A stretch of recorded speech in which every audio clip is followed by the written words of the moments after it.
Toxifen, Yatavlosen, Akosamen, Sahi, Evangel,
وإياه وحده تعبد.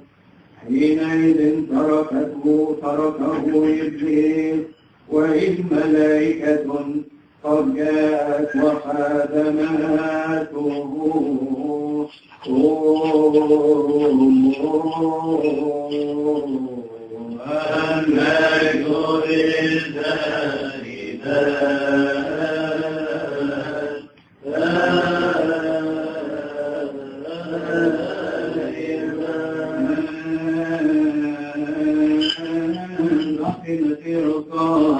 and listen to the Holy Gospel. A chapter from the Holy Gospel according to St. Matthew, the evangelist, apostle, and pure disciple. May His blessing be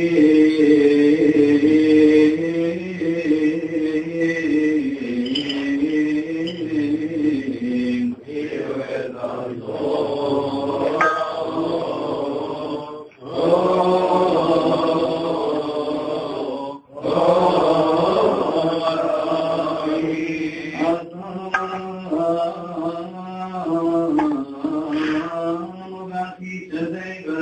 The prophet and king, may His blessings be with us all. Amen. When He said, "Seek my face, my heart says to you, your face, Lord, I will seek. Do not hide your face from me. Do not turn your servant away in anger. You have been my help, do not leave me, nor forsake me, O God of my salvation. When my father and my mother forsake me, then the Lord will take care of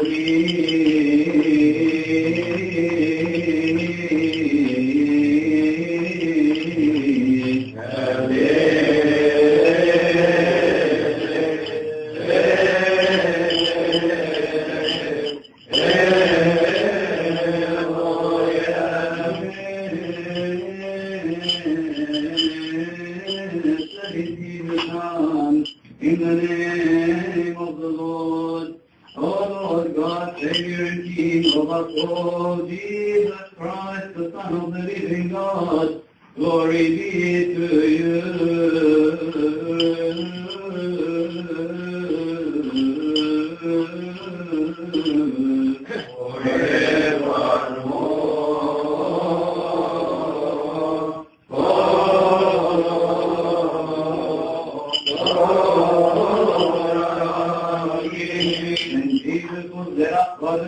Into the wilderness to be tempted by the devil, and when he had fasted 40 days and 40 nights, afterward he was hungry. Now when the tempter came to him, he said, "If you are the Son of God, command that these stones become bread." But he answered and said, "It is written, man shall not live by bread alone, but by every word that proceeds from the mouth of God." Then the devil took him up into the holy city, set him on the pinnacle of the temple, and said to him, "If you are the Son of God, throw yourself down, for it is written, He shall give His angels charge concerning you, and in their hands they shall bear you up, lest you dash your foot against the stone." Jesus said to him, "It is written again, you shall not tempt the Lord your God." Again the devil took him up on an exceedingly high mountain, and showed him all the kingdoms of the world and their glory.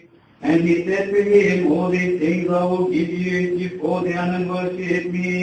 Then Jesus said to him, "Away with you, Satan, for it is written, you shall worship the Lord your God, and Him only you shall serve."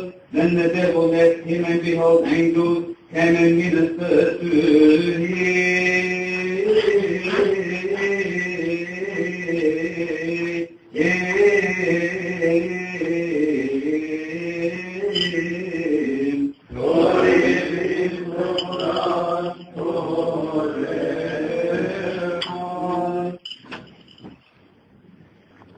كل سنة وانتم طيبين. The second Sunday of the Great Lent.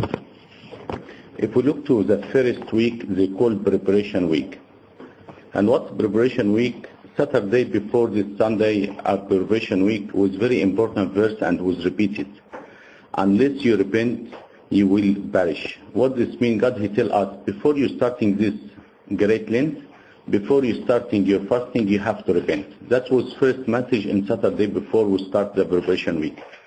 Sunday for first week, preparation week, was talking about if you want to start the fast after you repent, you have to have fruit of the repentance. What was the fruit of repentance? Was the prayer, was fasting, and would give alms or give money to the poor. Last week we're celebrating a week of treasure. After you repent, after you have fruit of repentance, you have to make sure to have treasure. Our treasure not here. You have to lay treasure in the heaven. What this means? You have to focus about the heaven. Everything you have to save, you're not saving here, you save in the heaven. That was the reading about last week. This week, God wills, we were talking about the temptation week. Temptation week. The temptation week, if we look to here in this reading, was from book of Matthew, chapter 4, from verse 1 to 11. If you go home and read last verse from book of Matthew chapter 3, last verse was about Epiphany, about when the heaven opened and He said, "This is my beloved Son." And exactly this is the word the devil used it twice to tempt Jesus. And he asked him, "If you are Son of God, do this. If you are Son of God, do this." And if you look again to a reading today, you found when exactly the devil tried to tempt Jesus Christ. He tried to tempt him after he get hungry. He didn't tempt him during the 40 days because he fasting and praying and the high spiritual level. No. This is the time the devil he tries to tempt us when you are weak, when you are hungry, when you are angry, when you are upset from something. That's the time the devil come and tempt you. If you look here today, the reading, the devil he has very big experience with human. Since God created the human, the devil, he understands the human. That's why he look to your eye and he can see you anger from this person, they start to play. That's why when we pray, we ask people close your eye. Because when you close your eye, you confuse the devil. He doesn't know what you think about. He doesn't know what's in your mind. But if you open your eye, he will give you little bit to see you anger from this person, you anger from him, and they start again. That's why if you open your eye and you start to pray, you found all the problem, you found everything happening with you, coming to you when you pray. Today, we see Jesus Christ overcome the devil. Jesus Christ, he's a full human being and he was full God. When devil was tempting Jesus Christ, he was confused. Is he really Son of God or not? So I tempted and I tried. When he tempted him, he not tempted him physically temptation or possessing him, he was tempting him by thought. So he gave him the idea and let him think about. And to show us, he show him all the kingdom of the world and their glory all, and I give it to you, but I want you to worship me. So he showed him in second all the glory of the world. It was by thought, and it's the same technique he uses it nowadays. He not have like olden days when I was in Sunday school kids in the church, and our church was one of the churches they called St. George. We used to, in the celebration of Feast of St. George, we see physically people possessed by devil, and they're coming to the church, and the priest pray on them, and they cast away the devil. Nowadays, you not see this one. You're not seeing anymore. Why? He doesn't need to possess some person, but enough for him to go in his mind. Enough for him in his thought, and he can drive him all the way what he wants. That's why. But what we learn today, how Jesus overcomes the devil, we'll talk about 3 points. Number one, Jesus overcome the devil by fasting and prayer. Because he was just fasting and prayer, that's why the devil have no authority. And that's why his spiritual level was very high, he can overpower him. Number two, he used the technique we should use all the time. He tell him it is written. What mean it is written? He used the verse from the Bible. That means he knows the Bible very well. That's why if you want to overcome the devil, you need to know the Bible. Number three, to overcome the devil by name of Jesus Christ and by sign of the cross. And we talk about one by one. Number one, by fasting and prayer. From where we get this? From Jesus Christ himself. One day in the Bible, someone, he come Jesus Christ, he told him, my son is possessed by devil. and I come to your disciple and they can't cast him away. So Jesus, he prayed and cast him away. So the disciple asked Jesus, how come we didn't cast him away? He told them exactly. However, this kind does not go out except by prayer and fasting. By prayer and fasting. So if you want to cast away the devil, or you doesn't want the devil to tempt you, by prayer and fasting. And we have the story very famous about Saint Justina, when Cyprianus was sending the devil to tempt her. Every time the devil go to her, he found her praying. So he can't do anything for her. One of the story, we have one of our Pope, his name El-Baba Boutros El-Ghawli, was in 1830 in this time, was Muhammad Ali looking after Egypt in that time. So what happened, they have drop level of the water of the river Nile, and the Nile in that time for Egypt it's very important.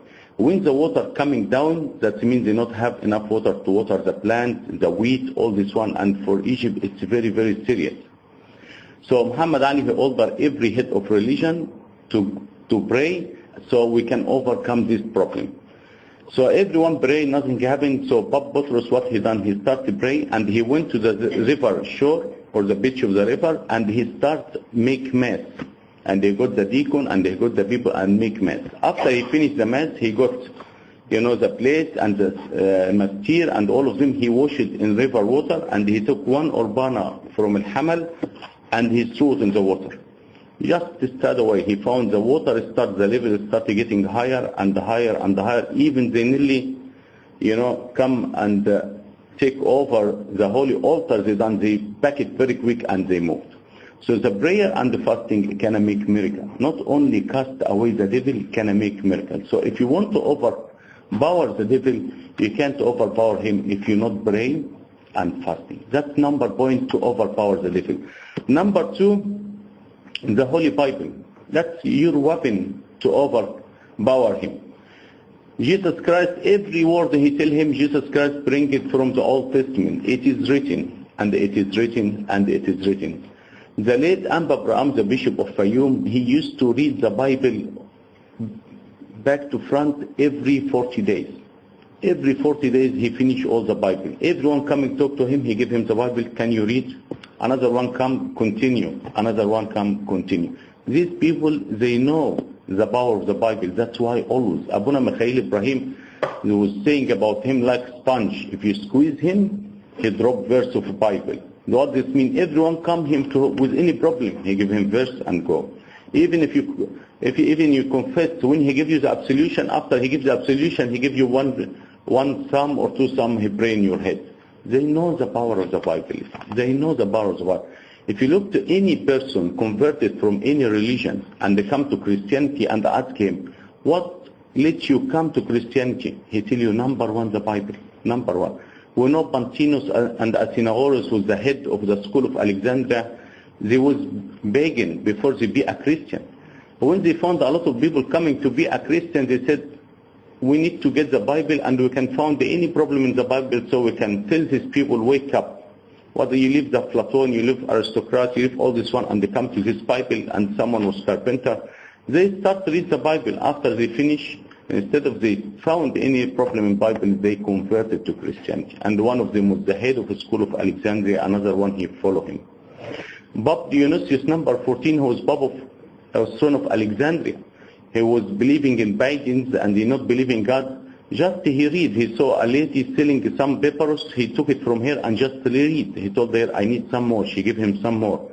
He said, I need some more. She said, if you want some more, come. She sent him to the church, he got the Bible, he read, he converted. And from someone believing pagans to be above of a throne of a church of Alexandria. So to show you the Bible is very important. The Bible is very important. One of the story Abuna Lo Asidaros wrote it in his book. He said he was serving in America, and one of the deacons, he told him, this is my friend working with me, I want him to tell you his story. His friend was Jewish and very strict Jewish. He go pray in the synagogue, he read the Old Testament, and he was working for a lady, she's very rich. And she was single, because this guy, he was very talented, he do very good business for her, she started to love him. And she started to ask him to go out with her and so on, so on. He refused. and he try as long as he can to be away from her. She think he do this, so she said, if you're not gonna listen to me, you see what I'm going to do. He didn't listen to her like exactly Joseph. After 2-3 days, he found the police come and arrest him. What happened? They said he done some decision on the company, so the company lost a lot of money. That's why the police arrested him. They put him in jail for 2-3 days until they finished the investigation. He found the Anglican priest who was coming to visit someone in his cell. So he left him Bible. He said the time on the cell, on the jail, it's very slow. So he got the Bible to start to read to see what's happened. He said he saw the miracle wind with a lot of wave and wind and the storm, and Jesus with one word, he get everything calm and quiet. He start to read and they start to read and told them, Jesus, if you're really true, get me out today. After 1 hour they call him and they ask him very fine details in his part of job. They found him innocent, they get him out. Straight away he went to his friend and I told him, I want to come to your church and baptize and I know more about Christ. Just for a little while he reads the Bible. The Bible changed his life. How many times we have the Bible next to us and did we really read? And really when we read, did we really understand or we want to understand? Sometimes we read the newspaper nowadays, it's more better than the Bible. That's if we open the Bible. So number 1, to overpower the devil, prayer and fasting. Number 2, Bible. And this is the word of God. And Jesus himself uses it. It is written. Number 3, to overpower the devil with the name of Christ and the sign of the cross. Why? Because the sign of the cross, the devil until last minute, he confused, is this really God or not God? If he's God, how come he died on the cross? And he come to take his spirit like everyone. But when he come to take his spirit, Jesus, he took him, tied him up and opened the heights and everyone start to come and the paradise. And this is the first time we hear about when the paradise open. So every time the devil sees the cross, he's scared. Like exactly you have dog done something wrong and you smash him with stick. So every time the dog come, you show him the stick, he run. That's exactly with devil. Every time the priest gets the cross, he's scared and run. This story happened in Alexandria. One of the priests ordained new. I found 3-4 people, they're not Christian. They're holding an old person about 70 years old. And this person, I feel sorry for him. He can't walk even. They have to hold him. And they told him that our father and the devil, he want to kill him. He was possessed by devil, but the devil, he want to kill him. He told them what happened. He said the devil closed his teeth and make his stomach full of air, so every time we give him water or food, he can't eat. He been 3 days not eating at all. So Abuna, he said, because they're not a Christian, so I take their word with caution. I asked one of the deacons, go buy some food and come. So he went to buy some food and come. He said, I gave him the sandwich, I found his teeth is stuck and his stomach full of air, he can't even drink a drop of water. So he found something like, he said, the cross in my hand, I just get the cross and I put in his stomach. I found his stomach back to normal. He opened his mouth and eats very quick and told the priest, please, whatever have you in your hand, leave it, it's still in my stomach. So he eat everything. Abuna, after he finished, he gave him the cross. And he told him, this is the sign he can overcome the devil. This is the sign. And he gave him one cross. If you want to eat, he told him to do the same. So this is the weapon he can overpower the devil. Number 1, prayer and fasting. Number 2, the word of God, his Bible. Number 3 was sign of cross and the name of Jesus Christ. Last point I want to talk about, you have to learn in nowadays, if you have problem or anything, you have to put behind your back, focus to the heaven. Focus. Soon or later we will leave here. But when you leave from here, where you go? That's why you need to focus. The devil will make a problem at work, make a problem at home, make problem in the country, make problem anywhere. But when you focus on the heaven, you found all this like nothing. Last story I want to end with, a farmer in 1700 or 1800, when I read it, he has his horse, he loved his horse very much. When he walked with his horse in his farm, with big holes, the horse went down. In that day you can't get, there is no forklift, nothing, you can get the horse. And the horse, he looking to him like nearly cry, tell him, save me. And the farmer, he said, I was crying and can't do anything. The horse is still crying and, making sound to call his owner, he can't do anything. So what he decided, because he feels sorry for the horse, he decided to put dust on this hole to kill the horse and, to make it as even level so nothing can happen again. So at least this horse not going to suffer more. So he started to get his shovel and put the dust and put the sand and put whatever so he can close all this hole.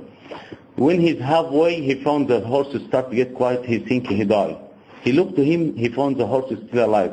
He put the shovel and looked.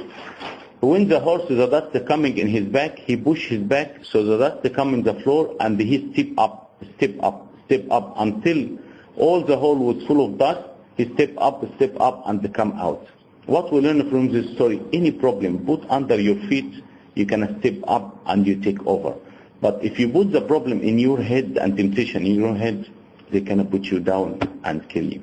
So we learn from temptation week today, prayer and fasting, we learn that we have to read our Bible with understand because that's a blessing to overpower the devil. Number 3, the name of Jesus Christ and his sign of the cross. Number 4, any problem, put it under your feet, you can step up and you forget about it. Glory be to God forever and ever. Amen. And please pray for me.